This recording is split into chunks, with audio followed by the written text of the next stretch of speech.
ભગવાનની જય। મિત્રો, આજે આપણે પુરુષોત્તમ માસનો અધ્યાય 8મો વાંચીશું અને ત્યાર પછી તેની પાવન કથા વાર્તા સાસુ વહુની કથા વાંચીશું। ત્યાર પહેલા જો ચેનલ ઉપર નવા હોય તો ચેનલને સબસ્ક્રાઇબ કરજો અને કમેન્ટમાં જય પુરુષોત્તમ ભગવાન જરૂરથી લખજો। અને મિત્રો, ચેનલ ઉપર ભજન પણ હું સારા અપલોડ કરું છું, તે પણ જરૂરથી સાંભળજો। અધ્યાય 8મો શરૂ કરીએ। સૂત પુરાણી બોલ્યા, હે મુનિ શ્રેષ્ઠો, ભગવાન વિષ્ણુ અને ભગવાન શ્રી કૃષ્ણનો સંવાદ સાંભળીને અતિ હર્ષિત થયેલા નારદે ભગવાન નારાયણને પૂછ્યું કે ભગવાન વિષ્ણુ પુરુષોત્તમ માસને વૈકુંઠમાં લઈને આવ્યા તે પછી શું બન્યું તે કહો। ઉપરાંત અર્જુન અને કૃષ્ણની કથા પણ જણાવો, કેમ કે અર્જુન કૃષ્ણની કથા લોકોને હિતકારક છે। ભગવાન નારાયણે જણાવ્યું કે હે નારદ, ભગવાન વિષ્ણુએ પુરુષોત્તમ માસને પોતાને ત્યાં વસાવ્યો, તેથી તે પ્રસન્ન થયો। સાથે સાથે ભગવાન વિષ્ણુને પણ સંતોષ થયો। હે નારદ, હવે શ્રી કૃષ્ણ અને પાંડવો વચ્ચે કામ્યક વનમાં શું બને છે તે તને કહું છું। ભગવાન શ્રી કૃષ્ણ યુધિષ્ઠિરને ઉદ્દેશીને બોલ્યા, હે ધર્મરાજા, તમે 5 ભાઈઓ અને દ્રૌપદી રાજપાટ ત્યજીને જંગલમાં ભટકો છો અને પારાવાર દુઃખ વેઠી રહ્યા છો। આ દુઃખમાંથી મુક્ત થવા માટે તમારે પુરુષોત્તમ માસનું વ્રત કરવું જોઈએ। તમે તમારા શત્રુઓના ભયથી આ વ્રત ભૂલી ગયા હશો, તેમાં તમારો દોષ નથી। પોતાના ભાગ્યને આધારે માનવીને દુઃખ વેઠવું પડે છે। તમારા દુઃખનું બીજું એક કારણ છે દ્રૌપદી પૂર્વજન્મમાં મેઘાવી ઋષિની પુત્રી હતી। તેને ઘણા લાડકોડમાં ઉછેરવામાં આવી હતી। રૂપગુણમાં તે અજોડ હતી, બધી કલાઓમાં તે પારંગત હતી। એક સમયે પડોશમાં રહેતી પોતાની સખીને પોતાના બાળકને રમાડતી જોઈ એને પણ સંતાન સુખની ઈચ્છા જાગી। તે વિવાહ યોગ્ય થઈ ચૂકી હતી, છતાં તેનો વિવાહ થયો ન હતો। તેને થયું કે જો માતા જીવતી હોત તો પોતાને ક્યારની પરણાવી દીધી હોત। પિતા આ બાબત પ્રત્યે કેમ ઉદાસીન છે તે મને સમજાતું નથી। એક બાજુ ઋષિકન્યા મેઘાવતી આવી ચિંતા કરતી હતી, ત્યારે બીજી બાજુ મેઘાવી ઋષિ પુત્રીના વિવાહ કરવાની ચિંતામાં જ હતા। યોગ્ય મુહૂર્તો નજરે ન પડતા તેઓ વરની શોધમાં બહાર નીકળી પડ્યા। અનેક સ્થળે ઘૂમવાથી મેઘાવી ઋષિ માંદા પડી ગયા। મહા મુસીબતે તે પોતાને આશ્રમે પાછા ફર્યા। તેમનાથી ઉઠી કે બેસા શકાતું ન હતું। તે બેભાન અવસ્થામાં પડી રહેતા હતા। પિતાની આ દશા જોઈ મેઘાવતી મૂંઝાઈ ગઈ। મેઘાવી ઋષિ ભાનમાં આવતા તેમણે પ્રભુને પ્રાર્થના કરી કે હે દીનાનાથ, હે રાધારમણ, હે રાશેશ્વર, હે રાધાપતિ, હે ગોવિંદ, સંસાર સમુદ્રમાં ડૂબી રહેલ મારું આપ રક્ષણ કરો। આપની કૃપા વગર મારું દુઃખ દૂર થઈ શકે તેમ નથી। આપ મારા નિરાધારના આધાર છો। આપને હું નમસ્કાર કરું છું। મેઘાવી ઋષિની આવી સ્તુતિ સાંભળી વિષ્ણુ લોકમાંથી ભગવાનના દૂતો તેમની પાસે આવ્યા અને તેમનો આત્મા પ્રભુના ચરણ કમળમાં પહોંચાડ્યો। આ બાજુ આશ્રમમાં પિતાના મૃત્યુથી મેઘાવતી કલ્પાંત કરી રહી હતી। મેઘાવતીએ પિતાના શબને પોતાના ખોળામાં રાખ્યું અને રડતા રડતા બોલવા લાગી, હે પિતા, આપ મને નોધારી મૂકીને ચાલ્યા ગયા। મારે માતા, બહેન, ભાઈ બીજું કોઈ સગું નથી। મને કોને આશ્રયે છોડીને ચાલ્યા ગયા? મારી સાર સંભાળ કોણ લેશે? આ જંગલમાં હું એકલી કેવી રીતે રહીશ અને જીવી શકીશ?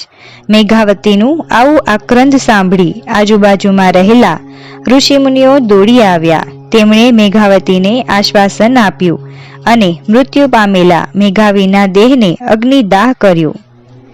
આ પછી મેઘાવતીએ પિતાની પાછળ યોગ્ય શ્રાદ્ધ, તર્પણ, દાન વગેરે કર્યું। તે આશ્રમમાં એકલી રહી। જેમ ગાય વિનાનું વાછરડું તરફડે તેમ આશ્રય વિહોણી તે તરફડવા લાગી। સમય વીતતા તેનું દુઃખ ધીમે ધીમે વિસારે પડવા લાગ્યું। શ્રી બૃહનારદ પુરાણના પુરુષોત્તમ મહાત્મ્યનો મુનિ મેઘાવી નામનો 8મો અધ્યાય સંપૂર્ણ થયો. હવે આપણે પુરુષોત્તમ માસની પાવન કથા વાંચીએ. સાસુ વહુની કથા. કનકપુર નામે એક ગામ હતું. તે નદી કિનારે આવેલું હતું. તેમાં મણિબહેન તેમના દીકરા અને વહુ સાથે રહે. સવાર પડતા દીકરો ખેતરે જાય અને દીકરાની વહુ ઘરનું બધું કામકાજ કરે. મણિબહેન આખો દિવસ નવરા એટલે આજુબાજુ પડોશમાં જઈ વાતો કરે. ઘેર બેઠા પડોશણને બોલાવી ગપ્પા હાંક્યા કરે. આમ આખો દિવસ પૂરો કરે. તેમને ધર્મ ધ્યાનમાં બહુ રસ ન લાગતો. ગપ્પા મારવામાં અને વાતો કરવામાં તે એકા હતા. તેમના દીકરાની વહુનું નામ મેના હતું. મેના ઓછું બોલતી, ઘરના કામકાજમાં તે ડૂબી રહેતી, સમય મળે ધર્મ ધ્યાન કરતી. એવામાં પુરુષોત્તમ માસ આવ્યો. મણિબહેને પુરુષોત્તમ માસનું વ્રત કરવાનું નક્કી કર્યું. મારી સાસુ વ્રત કરનાર છે એ જાણી મેનાએ પણ વ્રત કરવા વિચાર્યું. તેણે પોતાની સાસુને આ બાબત જણાવી. આથી મણિબહેન ગુસ્સે થઈ છણકો કરીને બોલ્યા, મોટી જોઈ ભક્તાણી, ઘરમાં બેસી ધર્મ ધ્યાન કરો. નદીએ નાહવા જવાની જરૂર નથી. મેના સાસુની નારાજગી સમજી ગઈ. તે મૌન રહી. તેણે મનોમન વ્રત કરવાનો સંકલ્પ કરી લીધો. મણિબહેન રોજ સવારે વહેલા ઉઠી નદીએ સ્નાન કરવા જતા. નદીએ સ્નાન કરી કાંઠા ગોરમાનું પૂજન કરતા. કથા વાર્તા ચાલતી હોય ત્યાં બેસી કથા વાર્તા સાંભળતા. બ્રાહ્મણને દાન દક્ષિણા આપતા. આ બાજુ મેના પણ સવારે વહેલા ઉઠતી, નિત્ય નિયમ મુજબ સ્નાન કરતી. તે સ્નાન સમયે, હે પુરુષોત્તમ ભગવાન, મારું આ સ્નાન વ્રતના સ્નાન તરીકે માન્ય રાખજો. આટલું કહી નહાતા નહાતા હે પુરુષોત્તમ ભગવાન, હે પુરુષોત્તમ ભગવાન કહ્યા કરતી. તેણે દેવસ્થાનમાં પુરુષોત્તમ ભગવાનની નાની સી મૂર્તિની સ્થાપના કરી. તે દરરોજ ધૂપ દીપ પુષ્પ આદિ સમર્પી તેમની સ્તુતિ કરતી, આરતી કરતી. મેના અધિક માસમાં કથરોટમાં બેસીને સ્નાન કરતી હતી. તેણે એક કહેવત સાંભળેલ કે મન ચંગા તો કથરોટમાં ગંગા. તે ન્યાયે દરરોજ કથરોટમાં બેસીને સ્નાન કરતી. લોટા વડે શરીર ઉપર પાણી રેડતી જાય અને પુરુષોત્તમ ભગવાનનું રટણ કરતી જાય. એક દિવસ મણિબહેન નદીએ સ્નાન કરવા ગયેલા. ત્યાં નહાતા નહાતા તેમની કાનની ચૂની પાણીમાં પડી ગઈ. તે ચૂની શોધવા તેમણે ઘણી મથામણ કરી, પણ કંઈ હાથ લાગી નહીં. છેવટે કંટાળીને નિરાશ બદને ઘરે આવ્યા. હવે બન્યું એવું કે મેના કથરોટમાં બેસીને નાહી રહી હતી. ત્યાં તેની નજરે કાનની ચૂની પડી. તેણે તે લઈને ઘરમાં મૂકી. મણિબહેને ઘેર આવી મેનાને પોતાની ચૂની પાણીમાં પડી ગઈ તેમ દર્શાવ્યું. ત્યારે મેનાએ કહ્યું, હું કથરોટમાં નહાતી હતી ત્યારે કથરોટમાંથી મને એક ચૂની મળેલ છે, તે તમે રાખો. મણિબહેન તે ચૂની લઈ જોયું તો તે પોતાની ચૂની હતી. તે આશ્ચર્યમાં ગરકાવ થઈ ગયા, પણ કંઈ બોલ્યા નહીં. 5 દિવસ ગયા હશે કે નદીમાં નહાતા નહાતા મણિબહેનના હાથમાંની વીંટી સરકી જઈ પાણીમાં પડી.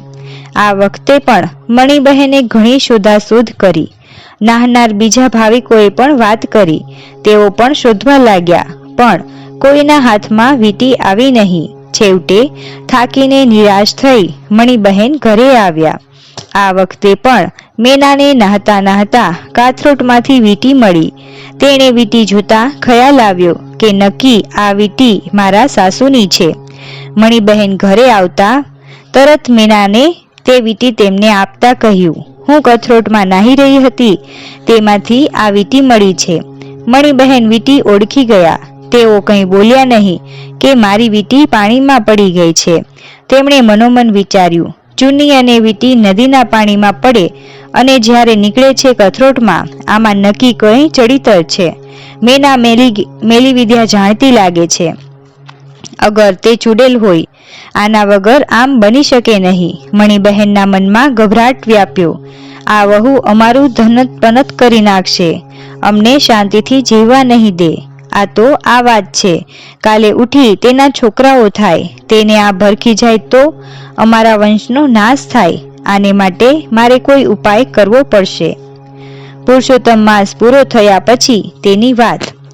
સાંજે તેનો દીકરો ખેતરેથી આવ્યો. મણી બહેને તેને મીઠું મરચું ભભરાવીને બંને પ્રસંગની વાત કરી. દીકરો સમજ્યો હતો, તેથી તે કંઈ બોલ્યો નહીં. આગળ જોયું જશે તેમ તેણે મનમાં વિચાર્યું. પુરુષોત્તમ માસ પૂરો થતા મણી બહેને ઉજવણું કર્યું. તેમણે યજ્ઞ કરાવ્યો. તેમાં ઘણા બ્રાહ્મણો, વ્રત કરનારાઓ અને સગા સંબંધીઓને નોતર્યા. યજ્ઞ પૂરો થતા યજ્ઞમાંથી શ્રીફળ હોમવામાં આવ્યું કે તરત એક ગેબી અવાજ આવ્યો. હે મણી બહેન, તમે બધાએ મારું પુરુષોત્તમ માસનું વ્રત કર્યું, યજ્ઞ કર્યું, દાન દક્ષિણા આપી, મને સંતોષવા પ્રયત્ન કર્યો તે ઠીક છે, પણ આખા ગામમાં શ્રેષ્ઠમાં શ્રેષ્ઠ વ્રત તમારા દીકરાની વહુ મેનાએ કર્યું છે. તેણે મારી પૂર્ણ શ્રદ્ધા સાથે ભક્તિ કરી છે. તેનાથી હું સંતુષ્ટ થયો છું. હું તેને આશીર્વાદ આપું છું. તેનું કલ્યાણ થશે. આટલું બોલી ગેબી અવાજ બંધ થયો. યજ્ઞમાં આવનાર બધાએ મીનાના ઘણા વખાણ કર્યા. મણી બહેનને પણ સાચી વાત સમજાઈ ગઈ. બોલો પુરુષોત્તમ ભગવાનની જય. જય પુરુષોત્તમ ભગવાન. મિત્રો, વિડીયો સારો લાગ્યો હોય તો કમેન્ટમાં જય પુરુષોત્તમ ભગવાન અને ચેનલને સબસ્ક્રાઇબ જરૂરથી કરજો. જય શ્રી કૃષ્ણ.